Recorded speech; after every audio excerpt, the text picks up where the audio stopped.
Boa tarde, pessoal. Boa tarde, João. Boa Você que está em tarde. casa. Eu me chamo Evelyn, esse daqui é o João e nós somos estudantes de psicologia aqui da Faculdade Adventista do Paraná. E hoje nós vamos falar um pouquinho sobre o cérebro, né? Uma ferramenta que nós temos e muitas vezes nós não sabemos como podemos usar da melhor forma possível. O assunto de hoje é falar sobre os lobos parentais, a função, o que acontece quando é atingido. Então você é nosso convidado especial nesse momento. Bom, Evelyn, a gente vai comentar sobre um tema bem interessante, que é os lóbulos parentais e a teoria da mente. Quer começar falando? Sim, vou começar falando sobre a importância, né? O cérebro, ele tem uma função aí de atividade cognitiva. A atividade cognitiva é a atividade que nós aprendemos, é a forma também como nós nos relacionamos com as pessoas. E claro, né, para a gente conseguir se relacionar com as pessoas, para a gente conseguir se desenvolver no mercado de trabalho, na faculdade, é importante a gente conhecer essa ferramenta. Então, os lobos parentais, eles são responsáveis pela integração social, sensorial, na verdade, processamento de informações espaciais, autoconsciência e empatia. Nós sabemos que essas 4 características, né, são características fundamentais para a gente se relacionar com as outras pessoas. E a empatia, né, se você quiser falar um pouquinho, o que é empatia, João, na sua perspectiva? Bom, a empatia para mim seria a gente entender como o próximo se sente, como ele se comporta, o que ele está sentindo naquele momento, se ele está bem, se talvez ele está triste e entender as emoções dele. A empatia para mim seria isso. Exatamente. João, você sabe me dizer aonde que fica a parte que nós fazemos a tomada de decisão no cérebro? Tomada de decisão. Uhum. Você aí de casa, você sabe? Se você não sabe, não tem problema. Se você pegar o seu dedo e colocar aqui na frente da sua testa, João, é exatamente aqui. Essa área é chamada de córtex pré-frontal. E, João, essa área é onde nós tomamos as decisões. É onde também é o último processo do cérebro a se tornar maduro. Se eu não me engano, nos estudos recentes falam que esse estado de maturação é até os 21 anos. Eu tenho 19 e ainda não tô madura completamente. Então, se for assim, tá faltando um ano para mim ficar maduro, porque eu tenho 20. Olha só. Mas é isso, o córtex pré-frontal, né, tem muitos artigos e estudos falando a respeito dele e o quanto que nós somos influenciados por isso, né, para que a gente consiga tomar as melhores decisões, porque nós também temos a parte racional e a parte emocional. E muitas vezes fica ali em contrito, né? Eu não sei vocês, mas sabe no dia que a gente acorda no frio? Aqui no Paraná tá muito frio, não é, João? Ah, tá um E pouquinho. daí você fica com vontade de levantar da cama? Não. Não. A gente sempre ouve uma vozinha assim, fica mais um pouquinho, fica mais um pouquinho.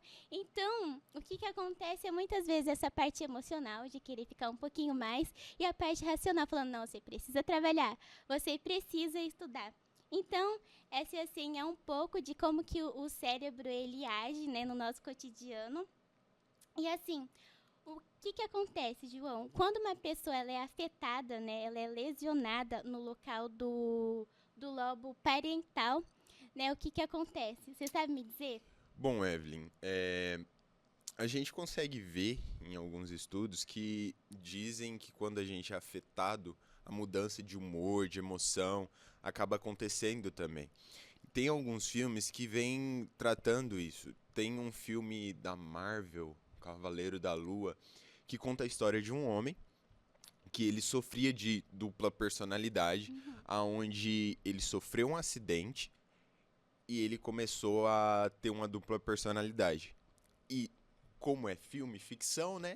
Acaba que ele vira um super-herói através disso. Então, Olha só, que legal. Uma pena que na vida real não acontece isso, né, sim. João? Na vida real é bem diferente, aonde uma pessoa amorosa acaba ficando uma pessoa extremamente, às vezes, compulsiva, às Uhum. vezes uma pessoa que sente muita raiva por qualquer coisa.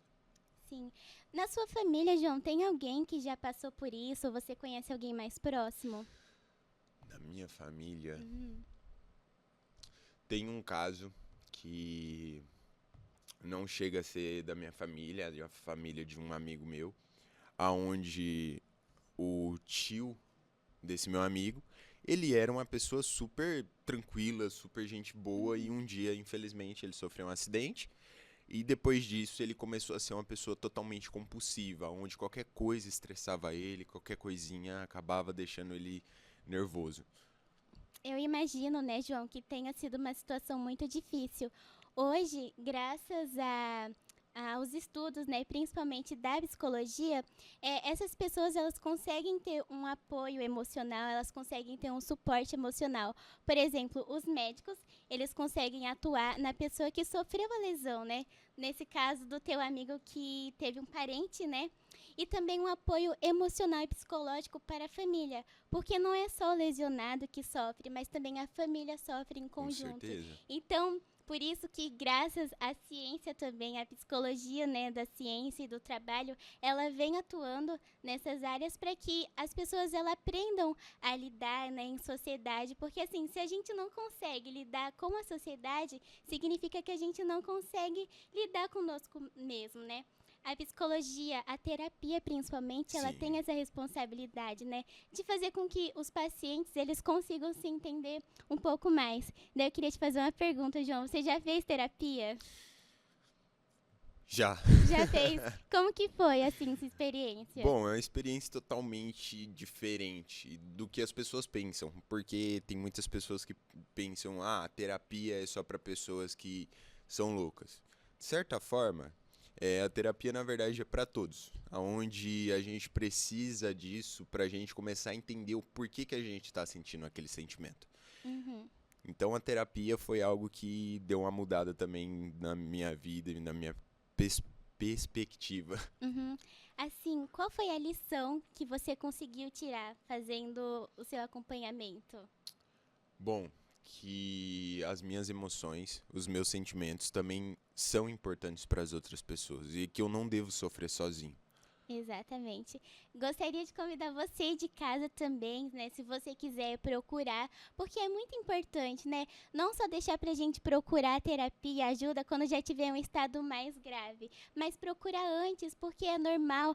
Às vezes você tem conflitos internos que não consegue resolver e ainda nesse caso, se Deus o livre, né, que venha acontecer um acidente desse com parentes próximos, você sabe ali mais ou menos como abordar ou como você pode passar por esse processo. A psicologia, né, desse estudo aqui dos lobos parentais, ela fala principalmente de quando a pessoa lesionada, ela fica diferente com a sociedade. Porque assim, como você falou, né, uma pessoa amorosa se tornar extremamente não amorosa, ficar mais rígida, traz impactos e essa pessoa também sofre. E muitas vezes as pessoas que estão olhando essa situação de fora pensam que é por um motivo, porque ela quer, pensam muitas vezes que é consciente, só que na maioria das vezes essa pessoa ela tá tentando buscar uma forma de escape, ela tá tentando colocar as emoções dela para fora de alguma forma. Então a terapia ela ajuda nisso, né? Sim, teve um caso, Evelyn, muito interessante também, onde na comportagem eu cheguei, bati numa casa e acabei encontrando uma senhora e seu filho. Uhum. E a senhora estava me explicando a história do que tinha acontecido e ela falou para mim que o filho dela era uma pessoa muito feliz Uhum. e era uma pessoa que para ele a vida tinha um brilho totalmente diferente. Um menino onde ele era muito inteligente, é um menino que era muito feliz.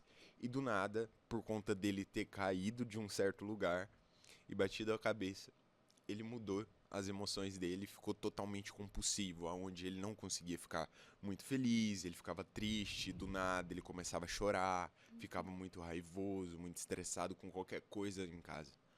Infelizmente, né? Eu também sou comportora, João.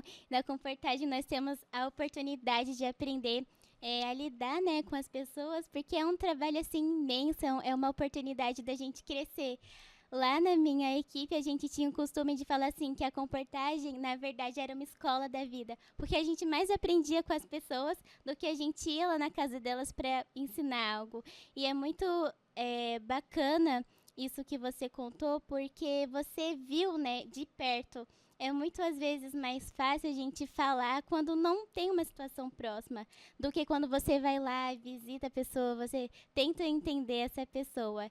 E Sim. uma coisa que eu lembrei agora é na questão da adolescência, né, da questão da infância também. Quantas crianças que às vezes têm um pouco mais de dificuldade na escola, muitas vezes essa criança, às vezes ela é deixada assim de lado porque pensa que ela não quer estudar, porque ela é preguiçosa ou algo do tipo. Só que muitas vezes o que acontece é que essa criança, ela tem ali um pouco de dificuldade, uma dificuldade cognitiva, ou um déficit de atenção, né? Ou também o TDAH, né? Que é muito falado hoje também.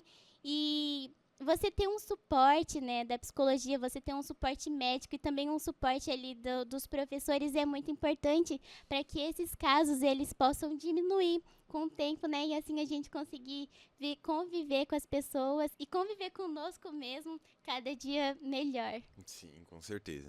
Uhum. Evelyn, agora eu vou te fazer uma pergunta, Uhum. que eu fiquei muito curioso. O que que seria teoria da mente? Teoria da mente, João. A teoria da mente, eu vou procurar aqui porque eu tenho anotado.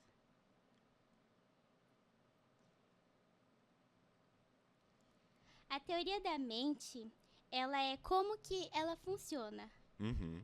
Se você quiser procurar aí também, João. Teoria da mente.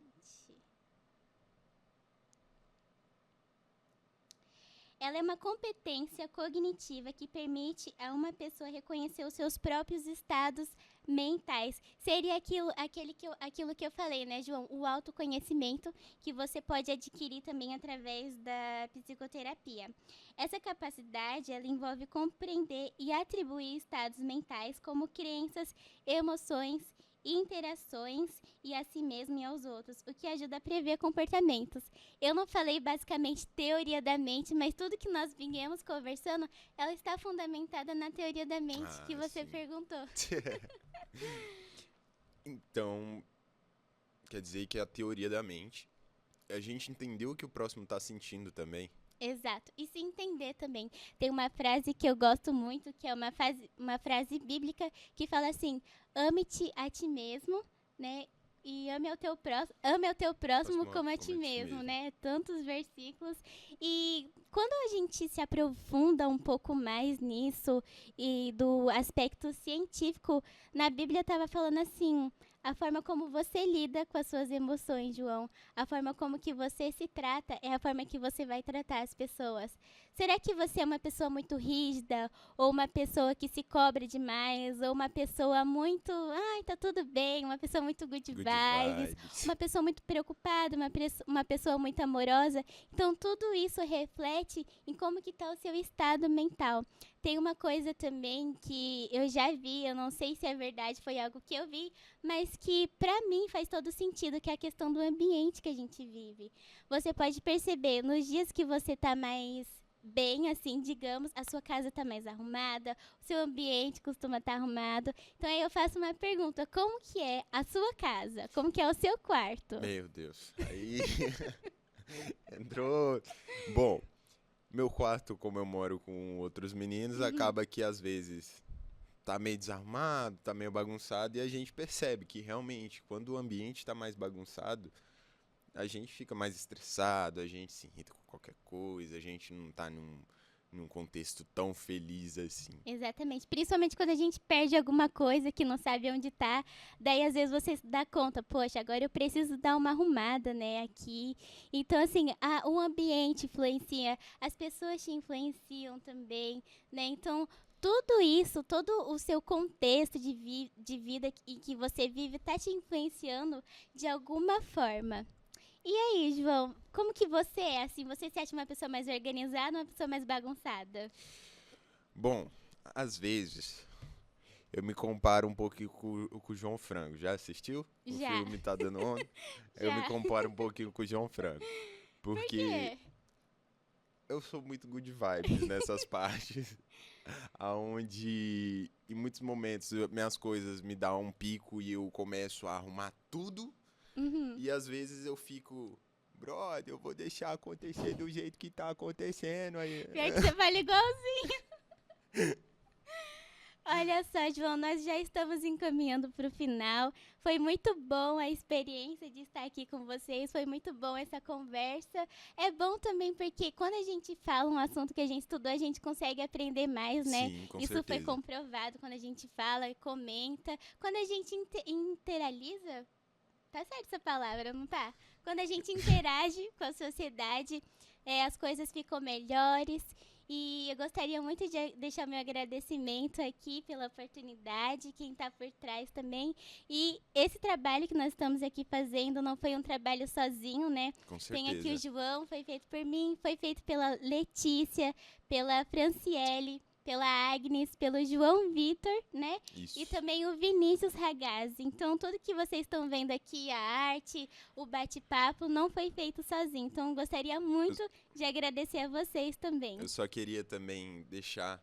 Ontem eu vi um quadro muito interessante. Eu não estava conseguindo puxar aqui, mas aonde dizia que o nosso cérebro, ele não é algo só para nos deixar triste. Ele também é a felicidade, a vontade de pintar uma tela em branco, a vontade de viver em um espírito livre, onde a gente pode ser e fazer o que a gente quer e ser muito feliz com isso também. Pois é. Gostaria de finalizar com uma frase do Augusto Cury, que é um dos meus escritores e autores favoritos, que ele fala assim: contemple o belo. Sabe, se você estiver mais acelerado, ou estiver muito angustiado, para um pouco, contempla o belo. Busque fazer coisas que você gosta, claro que coisas saudáveis, como andar ou tomar uma água com mais calma, prestar atenção no banho. Então, tudo isso parece uma besteira, às vezes a gente vive tão acelerado, mas que no final traz um impacto muito grande para a nossa vida. Muito obrigada.